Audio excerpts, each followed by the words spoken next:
பச்சை மலைகள் சூழ்ந்த ஒரு சிறிய கிராமத்தில் மீரா என்ற ஒரு சிறுமி வாழ்ந்தாள். அவளுக்கு ஒரு விசித்திரமான பழக்கம் இருந்தது. மழையை ஏன் சேகரிக்கிறாய்? ஒவ்வொரு துளிக்கும் ஒரு கதை இருக்கு. யாருக்கும் அவளை புரியவில்லை. ஆனா அவள் கவலைப்படவில்லை. தண்ணீர் இல்லையே. நாம் வேறு ஊருக்கு போக வேண்டும்.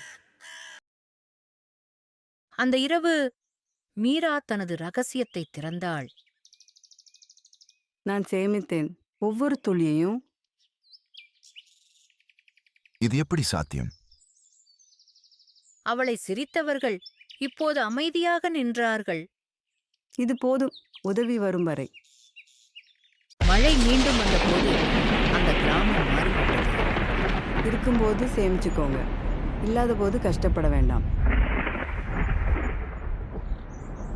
இப்பவும் ஏன் சேமிக்கிறீங்க?